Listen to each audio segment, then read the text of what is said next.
So then in 1916, we see Pewabic tiles show up. The first installation of Pewabic tile, another great name from this area, on the fireplaces out in the Cranbrook House. Mary Chase Perry Stratton, and I didn't do any research, but I wonder if that's Briggs and Stratton. Oh, right. The origin, it would seem like engine, it might be. right? The engine people, yeah.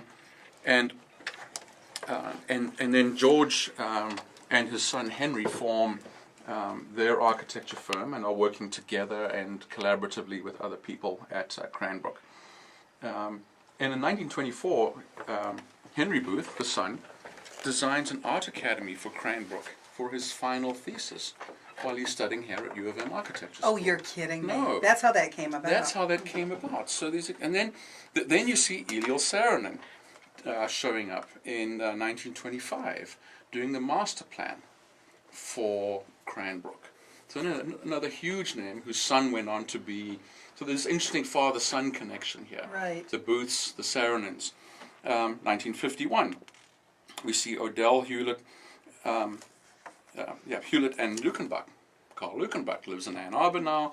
One of our wonderful practitioners here in Michigan, who's been known for beautiful work over the years. In the later years with his partner Bob Ziegelman. And they worked they did the headmistress's residence at Kingswood School, 1976. The Gordon Hall in Science at Cranbrook School we see being done by Tarapata, McMahon and Paulson architects, now known as TMP, a firm that has now gone on several generations, known for their schoolwork.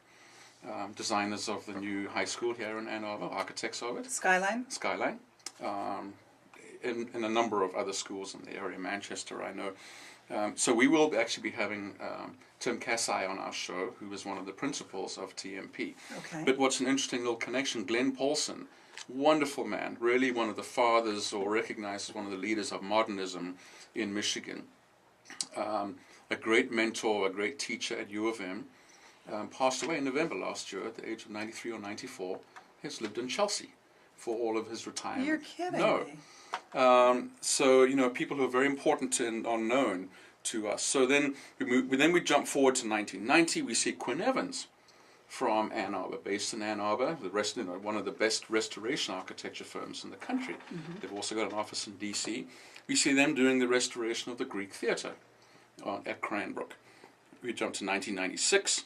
We get Stephen Hall, architects, doing the Institute of Science. Now, Stephen is one of the star architects of the world right now. Star architect. So we see a big name, being drawn by the power of this institution.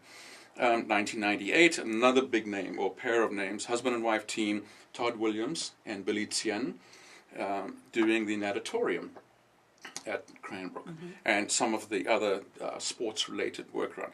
Year 2000, we see Quinn Evans showing up again out at Cranbrook, doing the restoration of the CAA out there. In 2001, we get another star architect coming to town, Rafael Moneo, very well known. Beautiful stuff. He did the new cathedral in Los Angeles, for instance.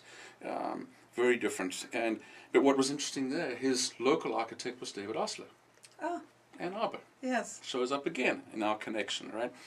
2004, we see Mitchell Mowat, Ann Arbor firm, showing up out there to do the restoration of the Rainbow Fountain. 2006, the west entrance and parking deck. Dan Hoffman, who was then and is the resident architect at Cranbrook, working with the Smith Group. Smith Group, we're going to be having Carl Rowling in, who is the head of Smith Group. Smith Henchman and Grills. I think they may be the oldest firm, but we'll have to ask Carl when he's here. Not just in Michigan, but I think maybe even in the country. So Smith Henchman and Grills became Smith Group. They also happen to own Johnson, Johnson and Roy. Oh my gosh. All right. And that acquisition happened before I came here in 1983. And of course my connection with them is that Carl Johnson, one of the founders, one of the two Johnson brothers, is who I worked with in South Africa, and who was responsible for bringing me here, making my introduction to Hobbs and Black. And the connection exactly. is complete. Isn't this, it's just so, and of course I wish I had, I was on the famous list. So we see Smith Group showing up on several projects. We see, and Of course, they have an Ann Arbor office through the presence of JGR. Then we see another big international firm based out of San Antonio, Lake Flato Architects. They won the Gold Award, which is given out once a year from the American Institute of Architects as the Firm of the Year. They don't call it the Firm of the Year, but it's the Gold Award for a firm, which is a tremendous recognition.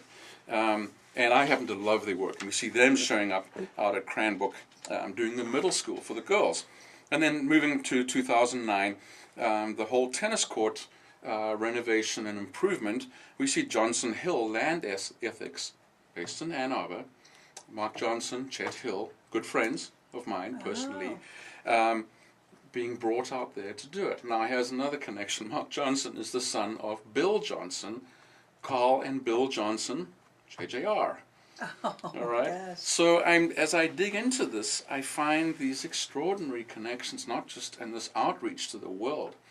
You know, you get people like Carl Millis, the sculptor, working at Cranbrook. He did that beautiful sculpture that's right in the entryway in the portal, if you're familiar with it. Beautiful. Very elegant. Yes. That's part of the fountain. But, you know, when you look through the who's who of people who've trained, whether it's in weaving, painting, pottery, planning, architecture, design, product design that have come out of Cranbrook, it is extraordinary that this institution, and you know, there was a time when it got really rocky. I mean, they even talked about tearing down the Cranbrook House at one point. Why is that? Money, you know, that's a large estate, keeping it going. And the Booths had passed on, even though they'd left an endowment for it. It became very difficult to raise the money, and I think it was a period, I think in the 50s, where you know, we weren't sure of ourselves in the arts, and we really weren't embracing the past, and we were trying to find a new future and a new form and expression of things. And so Cranbrook was very sort of history-based at that time. Now they have so successfully moved Cranbrook to being at the forefront of cultural institutions for design worldwide. So it is clearly recognized worldwide. I think when you get some of the names that I've mentioned working here, and you get these buildings published, you know, it's a big deal. Damian Farrell of Damian Farrell Design Group, local architect here in Ann Arbor, and his Damian on Design each week on 1290 WLBY, the LucyAnn Lance Show. When you have a lot of cooks working on the same pot, invariably that dinner is going to change a little bit. So with all of the architects through the years who have had so much involvement in Cranbrook, do they look at what Cranbrook started out as in the arts and crafts and stick to that kind of theme, or did they make their own mark on it with their various projects? No, to the best of my knowledge, the master plan that Saarinen did has been very much stuck to as in the regard of where things are on the estate. All right. But what has been wonderful is that the expression of the architectural expression, the design of the elements, has reflected the time. So Hull's building is very much technology and design of its time. So is Todd Williams, the natatorium. Very different from anything else that you'd find at Cranbrook. So it has become this place where the people who are invited have sort of been given creative freedom to do what they want to do. The redesign of the entrance into Cranbrook off of Woodward, I saw a presentation that Dan Hoffman did on the design of just the light fixtures. And they're called the potato chip light fixtures. And the expression of the entrance, where the one that you come in on, you climb this, it's a little higher than the one you go out on. I think I have them the right way around. So it's the subtleties of design, just in driveways, light fixtures, the gardens, the restoration of some of the old stuff, the insertion of new elements. It really has now caught up, and it's this place of expression that captures this history. And to think it all started out as a 174-acre rundown farm. You know, and this passion of two people who fortunately could be patrons of the arts. And by the 20s, you know, Cranbrook House had become nationally, maybe even internationally known because of the extraordinary quality and beauty of the treasures that the Booths had collected and commissioned.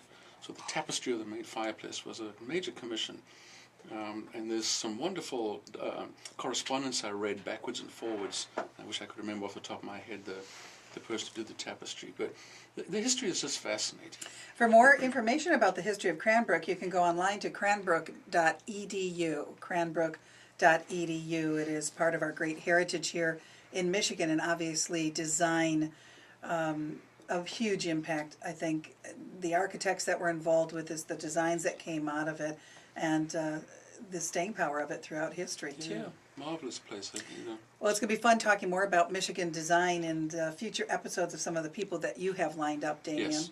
It's going to be And exciting. a lot of these firms that we talked about, we're going to be talking to their current leadership. Damian on Design each week with Damian Farrell from Damian Farrell Design Group. You can visit his website, and that is www.dfdgonline, all one word, .com. dfdgonline.com. You're listening to Ann Arbor's Talk Station, 1290 WLBY.